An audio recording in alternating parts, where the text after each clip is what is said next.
আসসালামু আলাইকুম প্রিয় শিক্ষার্থী, আজকে শিখবো আমরা সিভিসি ফর্মের ব্যবহার। আসলে সিভিসি ফর্মটা কি? তো চলো যাই দেখি আজকের ক্লাসে সিভিসিতে কি আছে।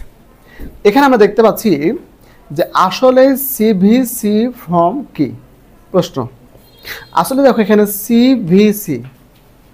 সিভিসি বলতে বোঝাচ্ছি আমি যে কনসোনেন্টের সি আর ভাওয়েলের ভি আবার কনসোনেন্টের সি। সিভিসি বলো, সিভিসি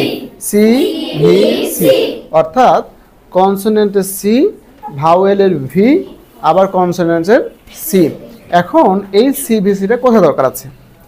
এই সিভিসিটা অপশন দরকার আছে আমাদের যখন কোনো ভার্বকে আইএনজি করি বা পাস্ট পার্টিসিপল করি বা কোনো অ্যাডজেক্টিভকে যখন বা পজিটিভ ডিগ্রিকে যখন কম্পারেটিভ করি বা সুপারলেটিভ করি, ওই ক্ষেত্রে দরকার আছে। তো একটু আমরা নিচে যাই, এদিকে আসো। এবার ওকে, এবার দেখো আরেকটু দাও। যদি কোনো অর্ডের শেষের লেটারটি কনসোনেন্ট হয়, কি হয়? তাহলে যদি কোনো অর্ডের শেষের লেটারটি কনসোনেন্ট হয় এবং তার পূর্বে একটি ভাওয়েল, শর্ত কয়টা? একটা, মানে একটি ভাওয়েল, তার পূর্বে আবার কনসোনেন্ট, শর্ত হচ্ছে তিনটা।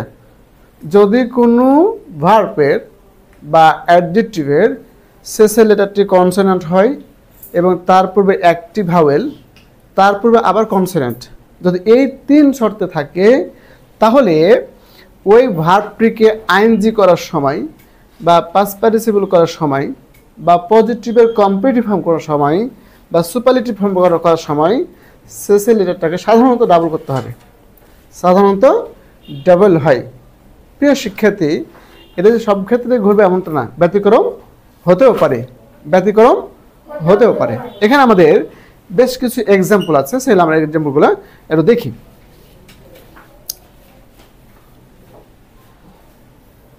এখানে এটা ক্লিক দাও, এটা ক্লিক করো। Okay fine. এখানে দেখো যে সিট, SIT, দেখো টি হচ্ছে কনসোনেন্ট, আই হচ্ছে ভাওয়েল, আবার এস হচ্ছে কনসোনেন্ট। তাহলে কি দাঁড়ালো? সিভিসি। তাহলে এটাকে আইএনজি করার সময় সাধারণত এরপর থেকে আর ভুল হবে না যে এই সিটিংয়ে একটা টি হবে নাকি ডাবল টি হবে। যেহেতু আমাদের সিভিসি ফর্মে মিলেছে, এটা কখন হবে? যখন ওই ভার্বটা বা ওই পজিটিভ ডিগ্রিটা হচ্ছে একটা সিলেবল হবে। অর্থাৎ কোন সিলেবল হবে? তাহলে সিলেবল কয় প্রকার? 4 প্রকার। সিলেবল কয় প্রকার? 1 নম্বর কি? মনোসিলেবল। তাহলে যদি মনোসিলেবল হয় অর্থাৎ একবারে উচ্চারণ হয় যে ভার্ব অথবা অ্যাডজেক্টিভ, সেটার কথা বলছি। এবার আরেকটা দেখো, স্টফ, এটা হচ্ছে মনোসিলেবল। দেখো লাস্ট চেকার ওয়ার্ডটা আছে, শেষের ওয়ার্ডটা আছে পি কনসোনেন্ট, তার পূর্বে একটি ভাওয়েল ও তার পূর্বে আবার কনসোনেন্টের টি আছে। তাহলে সিভিসি মিলে গেছে।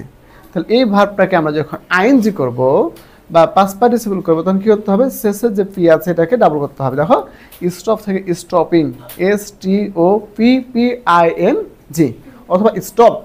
তাহলে কী হবে? এখানে দেখো যে STOPPED, স্টপড। অ্যানাদার এক্সাম্পল দেখো, গেট। তাহলে সিভিসি, কনসোনেন্টের সি, ভাওয়েলের ভি, আবার কনসোনেন্টের সি মিলে গেছে। আবার এটা হচ্ছে মনোসিলেবল। তাহলে দেখো এটাকে আইএনজি করার সময় শেষের এটা অবশ্যই ডাবল। তাহলে গেটিং, GETTING, গেটিং। আবার গটও হয়, আবার গঠনও হয়। যখন গঠন করব তখন ডাবল টি করব। ওকে, আচ্ছা। এবার আরেকটু দেখো আরো। Okay fine. এবার দেখো বিগ হচ্ছে পজিটিভ ডিগ্রি হচ্ছে 3 প্রকার। কয় প্রকার?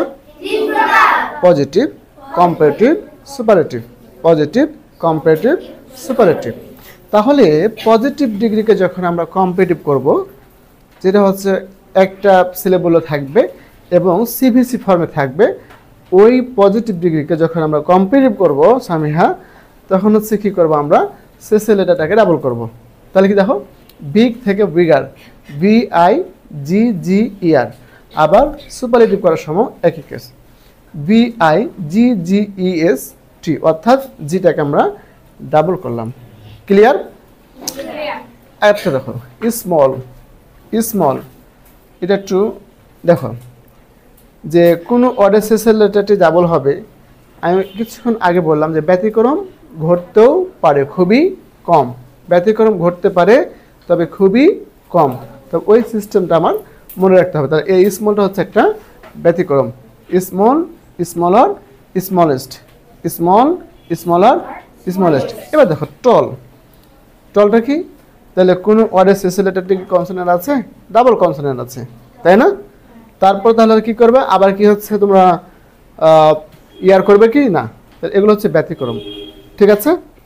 তাহলে আজকের ক্লাসে আমরা প্রিয় শিক্ষার্থী যেটা শিখলাম যে সাধারণত যদি কোনো ভার্ব বা পজিটিভ ডিগ্রি, কোনো ভার্ব বা পজিটিভ ডিগ্রি যদি মনোসিলেবল হয়, অর্থাৎ একবারে উচ্চারিত হয়, আবার যদি সিভিসি ফর্মে থাকে, তাহলে ওই ভার্বটাকে সাধারণত আইএনজি করার সময়, পাস্ট পার্টিসিপল করার সময় কী করতে হবে, শেষের লেটারটাকে ডাবল করতে হবে।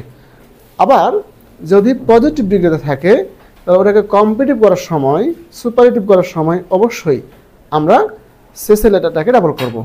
তবে ব্যতিক্রম যেগুলোতে আসবে অবশ্যই আমি তোমাদেরকে নোট করে দেব। ঠিক আছে? তাহলে কোন কোন ওয়ার্ডগুলা বা কোন কোন ভার্বগুলোর শেষে ডাবল টি হবে, আবার কোনগুলোর শেষে ডাবল টি হবে না, এগুলো আমি তোমাদেরকে আবার এটা নোট বানিয়ে দিয়ে দেবো। ঠিক আছে? তো আশা করছি আজকে যে সিভিসি ফর্মটা আসলে কী ছিল সেটা আমরা বুঝতে পেরেছি। আলহামদুলিল্লাহ। ওকে, ফাইন। তো প্রিয় শিক্ষার্থী, দেখা হবে অন্য কোনো ক্লাসে। সে পর্যন্ত ভালো থাকো, সুস্থ থাকো। আসসালামু আলাইকুম ওয়া রাহমাতুল্লাহ।